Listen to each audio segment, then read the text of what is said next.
Talking Sass back here again with another episode. So excited because today I have another great participant in the Remix Fury Women's Championship match coming up October 22nd.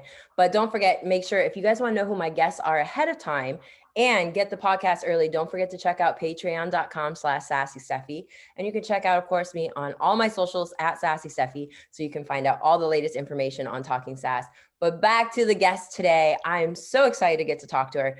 First time actually meeting her. She is the queen of the silver screen. This is Miss Katie Arquette. Hey, how's it going, Katie? Hey, I'm doing really well. Thank you so much for having me. Oh, well, thank you for being a part of it. When Remix reached out to me to ask me to do the episodes featuring all the girls for the right now vacant championship, I was like, of course I have to do this. I mean, it's such a great show. I've been a part of it. I'm a former two-time Remix Fury champion. So like I am just excited because all four of you are actually debuting as wrestlers because Dani Mo, obviously, she's very accomplished within Mhm. Remix, but as Facade's manager. So now it's her debut as her wrestling. So it's a chance for everybody to get to know you guys all on an equal level. And I'm so excited because Remix is awesome. Like, honestly, wrestling up and down the road for how many ever years it was, I think 14. Remix was one of my ultimate favorite places to wrestle. They respect women's wrestling so much and always took very good care of everybody in the locker room. So I'm so excited that you guys are going to get to be a part of this family now. Yes, hell yeah. I when I got asked to be a part of the show, I was really excited because Remix has been somewhere that I've been wanting to work for a while. And the fact that it's with all three of these other women and not even realizing that this would be Danny's wrestling debut at Mm-hmm. Remix, because I have seen her there as a manager for Facade. So I'm really, really excited. So three of my favorite opponents. So I'm excited to get in there. That's another thing. You three are very familiar with each other. So like I think that's going to bring like another great dynamic to the match is that you three or you four actually all know each other and you have experience with one another. Now it's going to be for the vacant women's championship and it's going to be the bomb. But before we talk more about Remix, which just happens to be October 22nd at 6:30 p.m. in Marietta, Ohio, let's talk more about you because I mean, you're still relatively new to the business. You're about a little more than 5 years in. Mhm. And so, I mean, how is it for you coming into the wrestling business at this time? Because, I mean, you're coming in with women's wrestling being such a great place that it is right now. Yeah, it's been a little over 5 years now, and I think it's like the best timing when women's wrestling really started to take a huge turn from not only just divas but women's wrestlers and started getting that respect and appreciation that so many of us have been wanting for such a long time. So it's been an incredible time. I've learned so much. My favorite part is just like enjoying the ride, taking it all in, because I've said a million times over and over, there's no right or wrong end goal. Whatever you strive to do, wherever you can go, and then just take in every opportunity. So it's been pretty surreal these last 5 years. I've had a lot of amazing opportunities, which I'm sure we'll talk about a little more in detail. And it's been a challenge considering that COVID hit in the middle of my time as a wrestler. So, debuting in 2017 and then having about 3 years to just, get out there, learn, get different levels of experience and trying to perfect my own craft, to then experiencing a pandemic and, trying to get away and, adapt to those levels to where I am now and just really showing everything that I have to offer. And it's gotten me to this point. So it's been pretty great. That's awesome. And like, I was reading some of your like previous like interviews and stuff like that. And you talk about, obviously coming out of the divas and then the women's wrestling portion of it, but you credit Lita a lot with being one of your inspirations. And I mean, coming from me, I started probably right around the time the divas era ended. Well, it was maybe still going a bit because it was in 2007 when I debuted.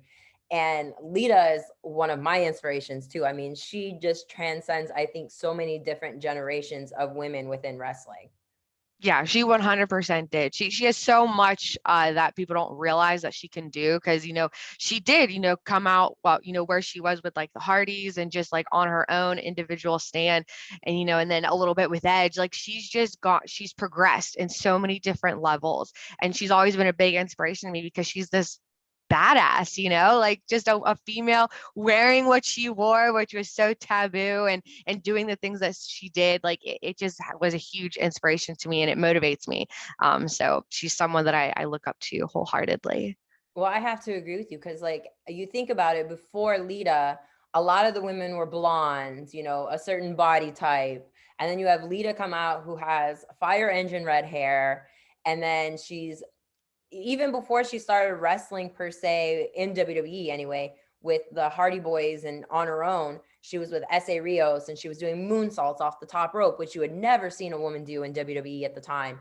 And I mean, she just like the way, of course, I give so much credit to so many different women for the way that professional wrestling is now, but like it gave women who didn't look like Trish Stratus, Tori Wilson, people like that who are still beautiful in their own rights, of course, but they gave other people hope that, hey, I don't have to look like Trish Stratus to go out there and wrestle. And I think that was a big turning page for a lot of women when it came to wrestling. I mean, if you were around back then, you knew, of course, on the independents, you had people like Cheerleader Melissa, Lufisto, um, Mercedes Martinez, Hmm. Sarah Del Rey, Allison Danger, Daisy Hayes, all these women that were of different body sizes and stuff like that. But that's what wasn't portrayed on TV. But then once you find that, like it was a totally like door opener, I find, for so many different women. 100%, especially those like you said, like I didn't even know what the independent circuit was. So I had no idea who all these other women's wrestlers were that did show different body types, hair color, different thing like that. So yeah, getting a chance to see Lita on a big, TV screen and her looking the way that she did, it made me feel like, okay, because like you said, nothing to discredit like Trish and everyone, but it was just wow, this person speaks to me. And I didn't even realize it was red hair. I was just like, she has dark hair. She's wearing all black. I love Hot Topic. And so it was like, Yes. I love her. We're exactly the same, just minus tattoos. Yeah, exactly. But I mean, she was mad. You even put it that way. Like, if you look at the women's wrestling world now today, you see a lot more tattoos, and because of Lita, it became more, less taboo and more, you can have tattoos and it's not a big deal. Whereas, you never saw that really in WWE or Mhm. independence either. I guess a little bit, certain women did, but it wasn't like tattoos. I didn't think were as seen as a beautiful piece of art on a woman back then. They were seen as, oh, that woman has a tattoo, like, oh, like whatever. And then, you get Right. all sorts of different judgments. But She pushed I, those boundaries. I'm glad she did. So yes, yes, because like I said, it led the way for a lot of things. I mean, of course, you got to give credit to the women's evolution, but before that, it was them, and then of course my idol, Sensational Sherry. So like, even going back to Mula and Mae Young, I mean, there's so many game changers that have just changed the way for women's wrestling nowadays, and I love it. But let's yes. talk more about your accomplishments, because you even kind of talked about the little opportunities that you have. And I was telling you before we got started, I was really excited about this, is that the night a couple of weeks ago where you were on AEW Dark against Serena Deeb, and then you were in a 6-woman tag on Monday Night Raw, and 411 Mania and John Thorne from AIW, maybe other people too. These are just the two that I saw, guys. Don't at me. Okay. Those two people were like, oh, she's pulling a Rick Rude and she's on 2 wrestling programs in the same night. And I was like, that is freaking amazing. I know there's one other person now in this generation that has been able to do that as well, but I'm not talking to them, so they don't matter right now. We'll talk to them later, maybe some other time. But pulling a Rick Rude, being a woman doing it, is just amazing. And I mean, I'm old school that way. I love when anybody can pull a reference out like that. So it's fantastic. How was that night for you? I'm sure it was, social media must have been blowing up. It really was. And honestly, I didn't really get a chance to look at any of my social media until the very end of the night when I finally got home. So it was so surreal. I didn't even think that, oh yeah, AEW Elevation will be airing or premiering tonight, or airing, sorry, Yeah. for Monday. And I'm like, oh wow, I'm actually going to be on 2 different platforms. Like, it just didn't hit me at first. And then, finally catching up on social media, I was like, wow, they're making this comparison. I didn't even realize that, I didn't put 2 and 2 together. And I think it's funny. I actually just was talking to someone else about this. So I like that you brought it up, is the fact that when I saw that I was being compared to Rick Rude, because I pulled a Rick Rude in the first female, because yes, there is someone else who had done Yeah. it. They wrestled, but I'm the first female to do it. I hated Rick Rude growing up. He did exactly what he did. He got a lot of heat, a lot of hate, and I was one of those people that gave it to him. I just, just everything about him, his demeanor, the way he came out, I'm like, I cannot stand this person.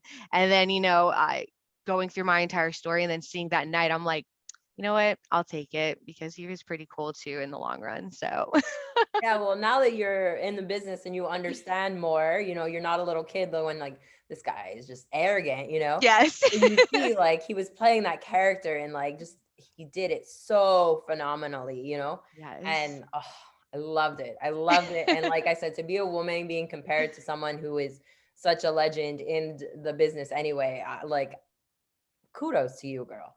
Killing it. Thank you. I love it. I love it.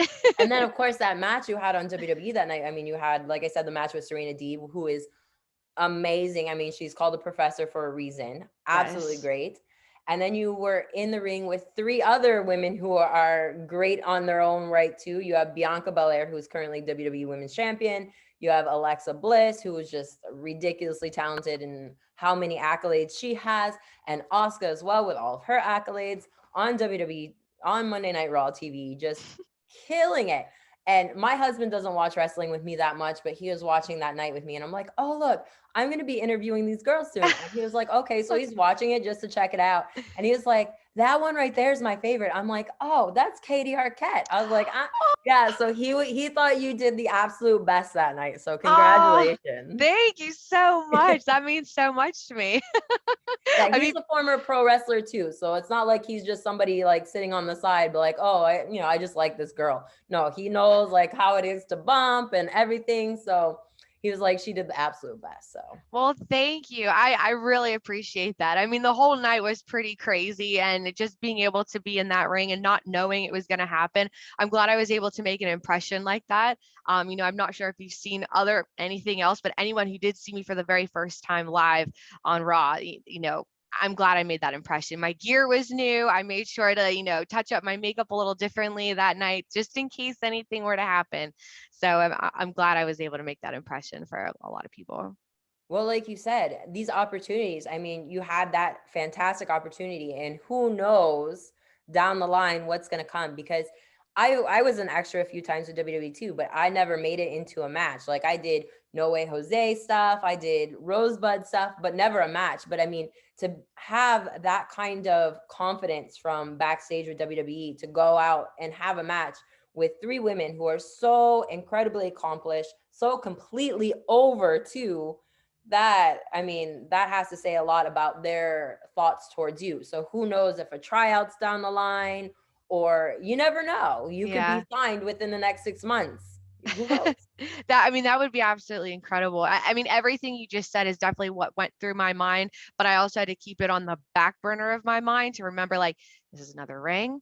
These are just a little bit more fans. You're in with, more experienced professionals. We're going to go out there. We're going to do the same thing I do every week, and I'm going to feel confident while I'm doing it. So then, yeah, coming to the back, it's all like, I did it, and I did it with these women, and I did it on this stage in front of this many people in my hometown. So I hope that I was able to make a really great impression. I mean, we were stopped, right in the back by Triple H and Stephanie, and they thanked us all individually, and I thought that meant a lot because they're busy, they have a lot going on, especially on a Monday night. So the fact that they took it out of their way to take a couple minutes just to thank us, and I was like, I just hope we made it look good, and they're like, no, you did it just right. So who knows, it could lead to many more possibilities, but at least they know what I'm like in ring. So if I continue to do extra work, maybe that could eventually lead to a tryout, and anything else. So I'm excited to see what comes.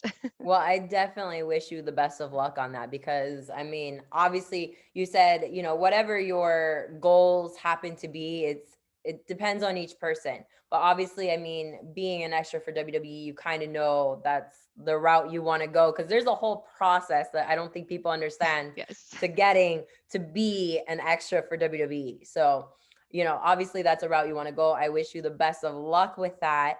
Thank And you. then I wish you also the best of luck with the Remix Pro Wrestling. I want to get more into this, how you guys were all familiar with each other. I mean, the championship right now is vacated. It was excuse me, I can talk today. Formerly, it was Madison Rain, but of course, with her duties with AEW, she's unable to defend it. So now we have the vacant Fury Women's Championship for you guys. And do you know the history of this title, like the women that have held this belt? I've only known a few. I don't know the extent of it, but I know it's been held by a lot of well-known women. So Me personally, I look at this list and I'm like, how the hell am I even on this list, especially twice? The first no. champion was Sarah Del Rey. Of course, she is a trainer at WWE now. Mhm. You have myself, then you have Haley Hatred, who was well accomplished all across the world. You have myself again. You have Tessa Blanchard, who has been, she's blown up since she's, started in the business basically everywhere in the world. Then you Yes. have Britt Baker, Yep. who's obviously in AEW doing her thing, doing amazing things. And then you have Madison Rain, which, like I said, she was in Impact for probably 15 years. And now she's at AEW as a coach and also an in-ring competitor, which I couldn't imagine having the stress of both of those things going through my head in one night. But obviously she's doing it and doing it well. So those are the champions. I mean, like I said, I don't know how I deserve to be on that list because they're No, so accomplished. But give whoever yourself ends more up, credit. oh, thank you. But the whoever ends up being the champion on the 22nd, that's quite the names to live up to.